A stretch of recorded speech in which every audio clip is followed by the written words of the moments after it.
जब यहूदी फरीसी लोग जब प्रभु यीशु मसीह प्रचार करते थे और जब वो आराधनालय में जाते थे और लोग गुड़गुड़ाते थे कि ये कैसे लोगों को सब्त के दिन चंगा कर सकता है। पांचवा दोष ये लगाया गया कि सब्त के दिन चंगा करना। हालेलुया। और छेवां मूसा की सराह, जैसे कि मूसा की व्यवस्था थी, मूसा की व्यवस्था चलती थी, लेकिन मूसा की व्यवस्था को छोड़कर परमेश्वर ने नए नियम में अपनी व्यवस्था को बनाया। मूसा के टाइम में से सब कुछ खत्म कर दिया और नए नियम में सब कुछ नया हो गया, पुराने में सब कुछ खत्म हो गया। परमेश्वर ने अपनी एक व्यवस्था को बनाया और सब कुछ नया कर दिया, हमें भी नया कर दिया। हालेलुया। प्रभु यीशु मसीह ने किस पर अपनी जीत को प्राप्त किया? मौत, शैतान और पाप के ऊपर परमेश्वर ने क्या किया? जीत को प्राप्त किया। हालेलुया। तो इसीलिए प्रभु यीशु नासरी ने ये आज्ञा दी। फिर से पढ़ेंगे।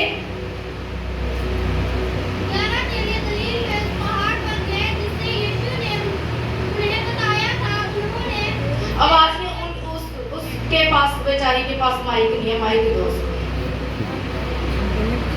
11 चेले गलील में उस पहाड़ पर गए। यीशु ने उन्हें बताया था, उन्होंने उसके दर्शन पाकर उसके प्राण किया।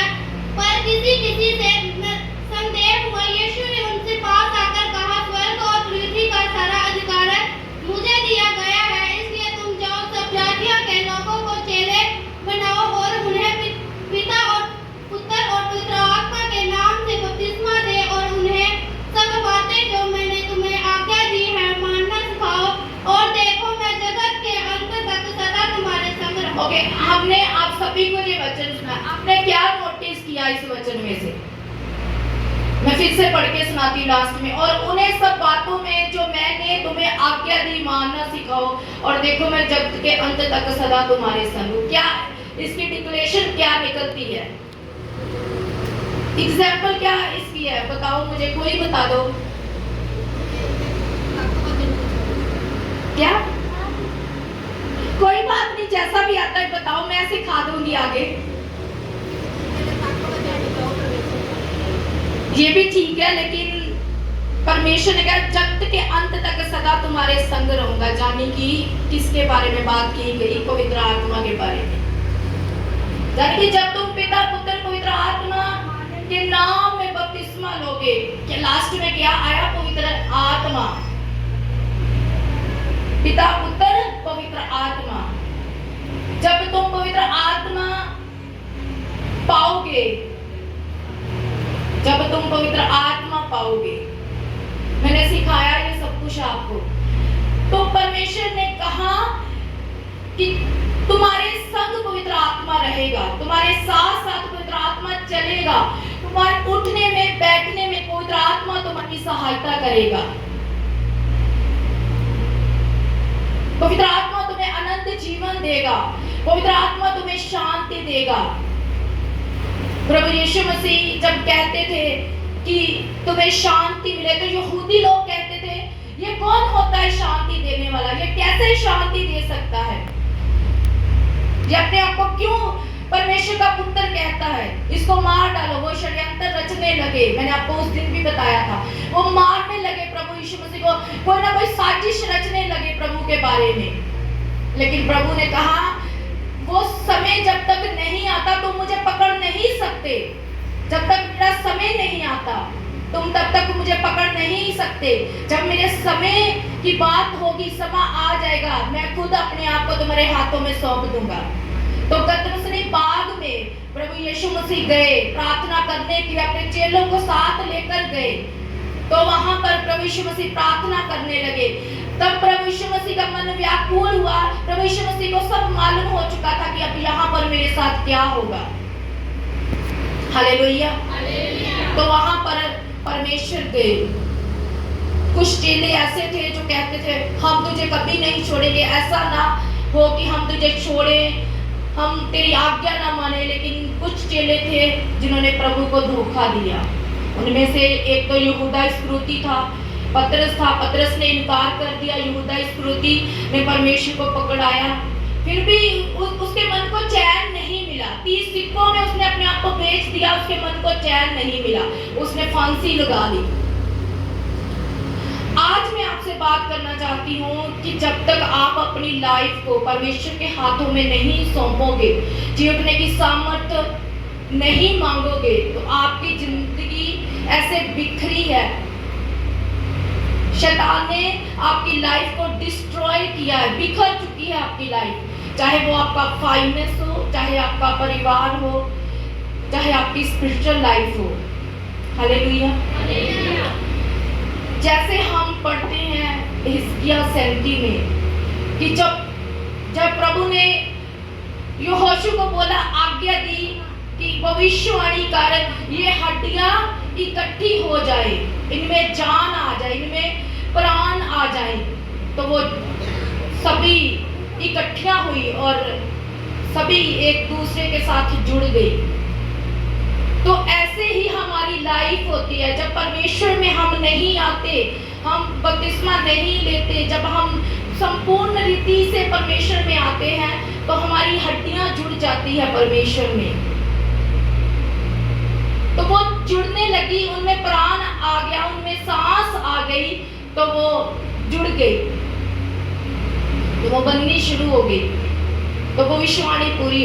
ऐसे ही जब आप परमेश्वर में साथ में रहोगे, अपनी लाइफ को बिखेरोगे नहीं, इधर उधर नहीं देखोगे, इधर उधर नहीं ताकोगे, इधर उधर नहीं जाओगे, परमेश्वर में संपूर्ण रीति से परमेश्वर में रहोगे, तो परमेश्वर तुम्हें जी उठाएगा। परमेश्वर तुम्हें जी उठाएगा। जैसे परमेश्वर को पिता ने जी उठाया, मुर्दों में से तीसरे दिन जी उठाया, आज के दिन को फटके के दिन जी उठाया, वैसे ही आपकी लाइफ जी उठेगी प्रभु यीशु मसीह के नाम में।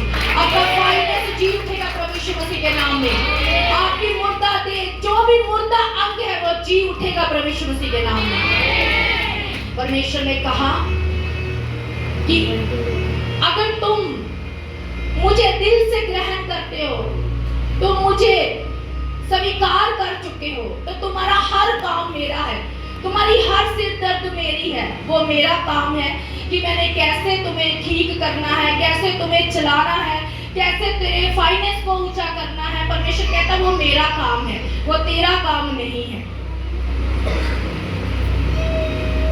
तो हमें क्या करना? हमें परमेश्वर को अपना जीवन देना है। क्या करना है? परमेश्वर को अपना, हमने बिखरना नहीं है, हमने इधर उधर ठिकाने नहीं लगाने कि हम वहां पर भी सेट है, वहां पर भी सेट है।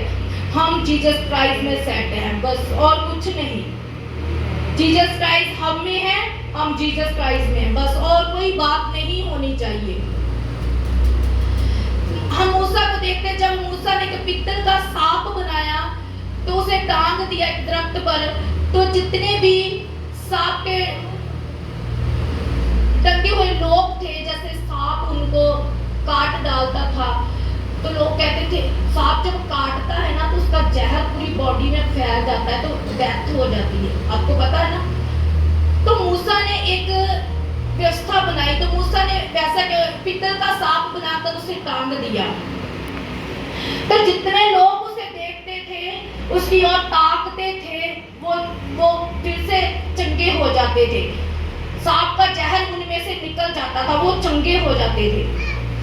तो ऐसे ही परमेश्वर ने कहा, तुम्हारी लाइफ चाहे मरी हुई है, चाहे अंधकार में है, चाहे पाप में है, चाहे श्राप में है, चाहे कितनी भी भयानक तुम्हारी लाइफ क्यों नहीं है, मैं जी उठाऊंगा। प्रभु ने कहा मैं जी उठाऊंगा तेरी लाइफ को। अगर तेरा कोई भी अंग मुर्दा हो चुका है, तो वो मैं मुर्दा अंग को चंगा करूंगा, मैं उस मुर्दा अंग को जी उठाऊंगा। वो हड्डियां जी उठी, वो सूखी हड्डियां जो थी वो जी उठी। 37 पाप में जब हम पढ़ते हैं हिजकिय्याह 37 पाप में, तो वो हड्डियां जी उठी। तो ऐसे ही परमेश्वर ने अपने पुत्र को जी उठाया, तीसरे दिन जी उठाया।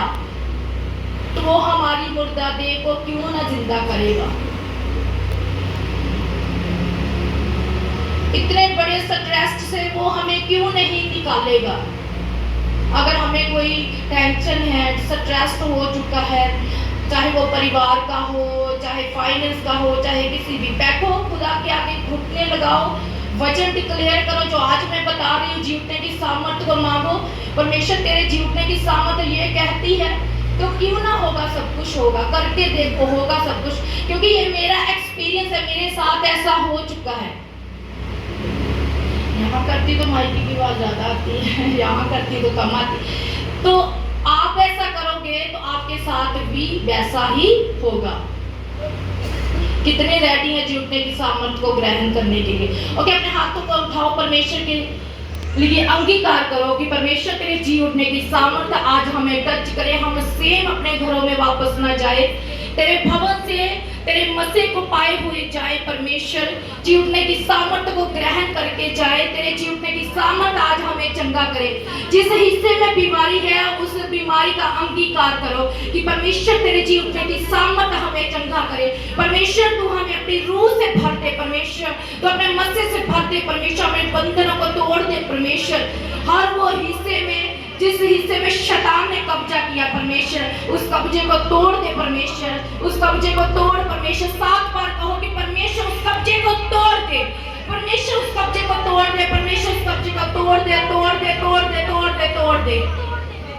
प्रभु यीशु मसीह के सामर्थी नाम में मांगते हैं, आमीन। कितना ही महान है वो, दयावान है वो, सामर्थी परमेश्वर है। वो ऐसा परमेश्वर है कि आपको किसी जगह पर जाने की जरूरत नहीं है, क्योंकि आप जगह पर जाओगे तो आपको अलग अलग बातें सुनाई जाएंगी। तुम ये करो, तुम वो करो, अच्छा तुमने ऐसा करना है। तो परमेश्वर क्या कहता है? वो तो खुद कहता है कि मैंने तुम्हें अधिकार दिया। यहाँ देखो, पढ़ो तो सही क्या लिखा है परमेश्वर ने। स्वर्ग और पृथ्वी का सारा अधिकार मुझे दिया है, और परमेश्वर ने हमें दिया है, क्योंकि परमेश्वर हमारा है। परमेश्वर को सारा अधिकार दे दिया, और परमेश्वर ने कहा मेरे चेले ठहराओ, जाओ सुसमाचार सुनाओ और मेरे चेले ठहराओ। देखो मैं जगत के अंत तक सदा तुम्हारे संग हूँ। वो तुम्हारे संग है, तुम जहां भी बैठे हो, जहां भी जाते हो, जो भी काम करते हो, वो तुम्हारे संग है। वो मुर्दा परमेश्वर नहीं है, वो जिंदा परमेश्वर है। वो जी उठा है और वो सदा के लिए हमारे बीच में मौजूद है। परमेश्वर के काम साबित करते हैं कि वो सदा के लिए जिंदा है। जब देखो हम टूटे होते हैं, जब हम निराश होते हैं, तो परमेश्वर के पास जाते हैं, तो परमेश्वर हमें आराम और शांति देते। इसलिए परमेश्वर ने कहा मेरे पास आओ बोझ के दबे हुए लोगों, मैं तुम्हें आराम और शांति दूंगा।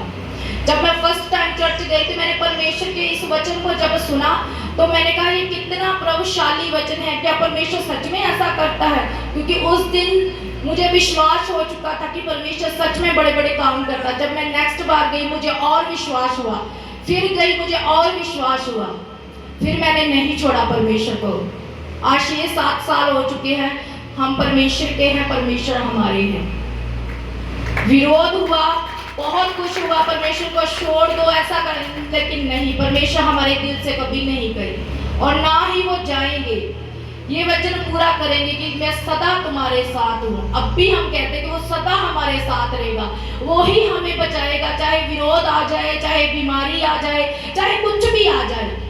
अगर हम बीमार हो चुके तो वो हमारे बीमार शरीर को क्यों ना चंगा करेगा? अगर वो हड्डियों को, जो मुर्दा हड्डियां थी, उसमें जान डाल सकता है, तो वो हमें क्यों नहीं जिंदा कर सकता? वो हमारे बीमार शरीर को क्यों नहीं चंगा कर सकता? वो हमें भी अपनी सामर्थ्य से छू के चंगा कर सकता है। हालेलुया।